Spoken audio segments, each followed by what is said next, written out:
Hello friends, the home foodie by Vanna में आज बताने जा रहे हैं ट्रेडिशनल, ऑथेंटिक, न्यूट्रिशियस, हेल्दी और बहुत ही इजी रेसिपी किस चीज़ की? आटा गोंद ड्राई फ्रूट्स लड्डू की, जो कि न्यू मदर्स के लिए भी बहुत अच्छी है।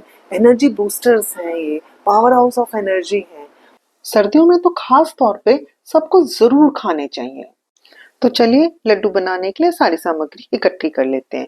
यहाँ पे हमने लिया है आधा कप बादाम, या फिर आप कह सकते हैं 50 ग्राम, और साथ ही लिए 1/4 कप खरबूजे के बीज, या फिर 30-35 ग्राम मेलन सीड्स, और साथ में लिया है 1/4 कप वाटरमेलन सीड्स, या फिर आप कह सकते हैं 30-35 ग्राम, और लिया है हमने एडिबल गम, वो 50 ग्राम है, या फिर 1/4 कप भी कह सकते हैं, और साथ ही लिया है डेसिकेटेड कोकोनट। आप चाहें तो गोले को कद्दूकस करके भी ले सकते हैं।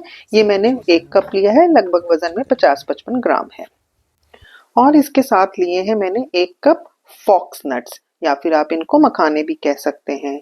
इन फॉक्स नट्स को मैं मिक्सी में हल्का सा दरदरा कर लूंगी। आप देख सकते हैं कितना मोटा रखा है मैंने। बस इसी तरीके का हमें चाहिए, बहुत साबुत भी नहीं चाहिए और बहुत महीन पाउडर भी नहीं चाहिए। मैंने ये कच्चे मखानों को ही दरदरा पीस लिया है। मैंने इनको अभी भुना या फ्राई नहीं किया है। अब हमारा आता है मेन इंग्रेडिएंट आटा। वो मैंने लिया है 200 ग्राम, या फिर 1.5 कप, और साथ में चाहिएगा हमें घी। घी मैंने लिया है 3/4 कप, या फिर 150 ग्राम। अब जो हमने एडिबल गम लिया है उसको भी हम मिक्सी में दरदरा सा पीस लेंगे। ध्यान रखें कि जो हमारा गम है या गोंद है वो सूखी होनी चाहिए। अगर हल्की सी गीली लग रही हो तो हमें उसको हल्का सा धूप दिखा देना चाहिए, या कुछ सेकंड्स के लिए माइक्रोवेव भी कर सकते हैं। आप गोंद की कंसिस्टेंसी देखिए कितना मोटा हमें चाहिए। बिल्कुल चीनी से बड़ा होना चाहिए, चीनी से मोटा होना चाहिए, और बारीक या महीन नहीं पिसा होना चाहिए। आप देख पा रहे हैं कुछ कुछ टुकड़े थोड़े बड़े हैं, कुछ थोड़े छोटे हैं। अब हम क्या करेंगे, लड्डू बनाने के लिए कढ़ाई में घी को गरम करेंगे। हम एक बार में सारा घी नहीं डालेंगे, थोड़ा सा बचा लेंगे। जैसी जैसी जरूरत पड़ेगी वैसे वैसे हम घी को ऐड करते रहेंगे। हमारी कोशिश रहेगी कि हम कम से कम घी में अपना लड्डू बना के तैयार कर लें। हम कढ़ाई को अच्छी तरह से चारों ओर से चिकना कर लेंगे। और अब हम सबसे पहले डालेंगे आटा। आटे को भूनेंगे। आटे को भूनने के लिए गैस हमेशा हम लो टू मीडियम रखेंगे। बीच बीच में हम गैस को मीडियम करेंगे। जब लगेगा कि आटा गर्म हो गया है, कढ़ाई गर्म हो गई है, तो आंच को हम कम कर देंगे। इस तरह से हम अपनी आंच को मीडियम और लो के बीच में सेट करते रहेंगे। हमें बहुत तेज आंच पे आटे को नहीं भूनना है, क्योंकि अगर हम बहुत तेज आंच पे आटे को भूनेंगे तो आटा होने में, दिखने में तो लाल लाल सा हो जाएगा, पर टेस्ट में कच्चा स्वाद देगा। अब मुझे भुनने में यहाँ आटे में घी कम लग रहा था, तो जो मेरा कप में घी बचा हुआ था वो भी मैंने सारा डाल दिया है। बस हमें इस आटे को भूनते भूनते 15-20 मिनट हो गए हैं। जब मेरा आटा 90% भुन जाएगा, अब 90% से मतलब है कि आटा जो है अपना कलर चेंज कर देगा, एक सौंधी सौंधी खुशबू आने लगेगी, घी की भी चमक दिखाई देने लगेगी। आप देख पा रहे होंगे कि कढ़ाई में साइड्स में थोड़ा थोड़ा घी दिख रहा है, आटे के ऊपर भी घी दिख रहा है। तो इसका मतलब है कि आटा हमारा लगभग भुनने में आ गया है। मैं अभी आटा पूरा नहीं भूनूंगी, क्योंकि अब मैंने जो अभी तक अपने ड्राई फ्रूट्स फ्राई नहीं किए हैं, मखाने नहीं भुने हैं, या गोंद नहीं फुलाए हैं, वो सब इस आटे में ही डायरेक्ट करेंगे। है ना कितना आसान। कोई अलग से भुनने का या फ्राई करने का झंझट नहीं है। सब कुछ इसी कढ़ाई में, इसी आटे के साथ में हम भून लेंगे। आटा भी गरम है, घी भी गरम है, कढ़ाई भी गरम है। इसी के गर्माहट में हमारे गोंद, ड्राई फ्रूट्स, नट्स, सीड्स सब कुछ इसी में भुन जाएगा। बस जब हमारा 90% आटा भुन जाएगा तब हम डाल देंगे सबसे पहले गोंद। हल्का हल्का थोड़ा थोड़ा करके डालेंगे, बिखेर करके, जिससे कि गोंद को अच्छी आंच मिल जाए, अच्छी गर्माहट मिल जाए, वो बहुत अच्छे से फूल जाए। और इसको हम लगातार चलाते रहेंगे, जिससे कि ऊपर नीचे करते हुए गोंद को पूरी अच्छी गर्माहट मिल जाए और वो अच्छे से भुन जाए, अच्छे से फूल जाए। अभी मैं आपको दिखाती हूँ किस तरह से बढ़िया से हमारे ये गोंद आटे में फूल गए हैं। बिल्कुल कच्चापन नहीं रहता इसमें। बहुत ही आसानी हो जाती है, फटाफट से भुन के बस 2 मिनट में सारे गोंद फूल जाते हैं।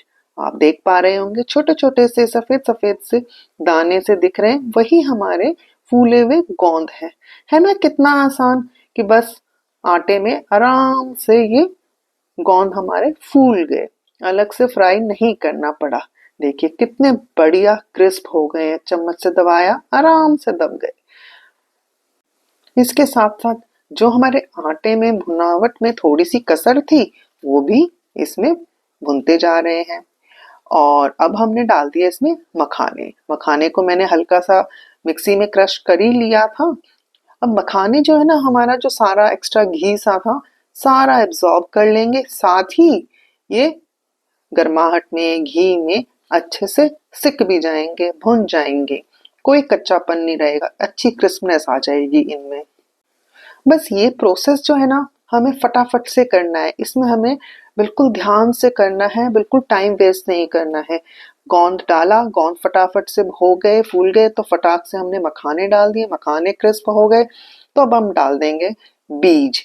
यहाँ पे मेरे को मिक्सचर थोड़ा सूखा सूखा लग रहा है तो मैंने घी को गर्म करके इसमें ऐड कर दिया है। लगभग 50 ग्राम घी मैंने इसमें और डाला है। घी को अच्छी तरह से इसमें मिक्स कर लेंगे। घी को एक बार फिर से गर्म होने देंगे, जिससे कि अब हमें जो आगे बीज या बादाम वगैरह जो नारियल है उनको भुनना है, उसके लिए अच्छे से गर्म हो जाए हमारा पूरा मिक्सचर।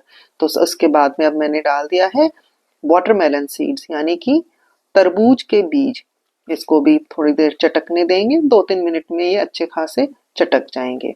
जब खरबूजे के बीज चटक जाएं, चट चट की आवाज आने लगे तो यानी कि हमारे भुन गए हैं। फिर हम इसमें डाल देंगे मेलन सीड्स, खरबूजे के बीज। बस आधे 1 मिनट में ये भी चटक जाएंगे। बस फिर हमें कर देनी है गैस को बंद। चटकना शुरू करते ही हमें गैस को बंद कर देनी है और लगातार हम अपने मिक्सचर को चलाते रहेंगे। नहीं तो क्या है, कढ़ाई तो है गरम और हमारी सब चीजें जलने का डर रहेगा। कढ़ाई हम बंद कर चुके हैं 2-3 मिनट पहले। अब हमारा मिक्सचर गरम अभी भी है तो उसी में जो हमारे जो बादाम कटे हुए थे वो भी डाल देंगे। उसी गर्माहट में ये बादाम भी अच्छे से भुन जाएंगे। बस 2-3 मिनट और इसको हम ऐसे ही चलाते रहेंगे और फिर डाल देंगे डेसिकेटेड नारियल या फिर कद्दूकस किया हुआ गोला। ध्यान रखें इसमें गीला नारियल ना डालें। इसको भी अच्छे से चला लेंगे और 2-3 मिनट के लिए भून लेंगे। बस इसी कढ़ाई की गर्माहट में सब कुछ अच्छे से भुन जाएगा और सब चीजों को अच्छे से मिक्स कर लेंगे। इनमें से कोई भी ड्राई फ्रूट्स आपको ना पसंद हो तो आप अवॉइड कर सकते हैं। आप देख रहे हैं हमारा मिक्सचर, सब चीजें कितनी बढ़िया क्रिस्प हो गई हैं, हाथ से तोड़ने में कितने बढ़िया से आराम से ये टूट रही हैं। कोई भी ड्राई फ्रूट्स आपको ज्यादा पसंद हो तो उसकी क्वांटिटी आप बढ़ा भी सकते हैं। बस ये ध्यान रखिएगा, अगर आप मखाने की और गोंद की क्वांटिटी कम ज्यादा करते हैं तो उसी हिसाब से घी की भी क्वांटिटी कम ज्यादा करनी पड़ सकती है, क्योंकि गोंद और मखाने दोनों ही घी को एब्जॉर्ब करते हैं। यहाँ पे अब मैं चीनी तोड़ रही हूँ। चीनी में 100 ग्राम या फिर आप कह सकते हैं कि पौना कप लिया है। चीनी भी आप अपने टेस्ट के हिसाब से कम ज्यादा कर सकते हैं। आप चाहें तो चीनी की जगह देसी खांड, शक्कर कुछ भी मिला सकते हैं। बस एक बात ध्यान रखिएगा, जब भी आप चीनी या खांड या देसी शक्कर या कुछ भी मिला रहे हैं मीठा, तो जो आटे का ये जो मिक्सचर है वो ठंडा होना चाहिए। अगर आपने गरम में चीनी या खांड या गुड़ शक्कर मिला दिया तो वो अपना पानी छोड़ देंगी और ये पूरा मिक्सचर ढीला हो जाएगा, वेट हो जाएगा, फिर आप लड्डू बांध नहीं पाएंगे। इसलिए ये बहुत जरूरी है कि मिक्सचर अच्छे से ठंडा हो जाए। अगर सर्दी के मौसम में बना रहे हैं तो मिक्सचर ऐसा होना चाहिए कि आप हाथ से आराम से छू सकें।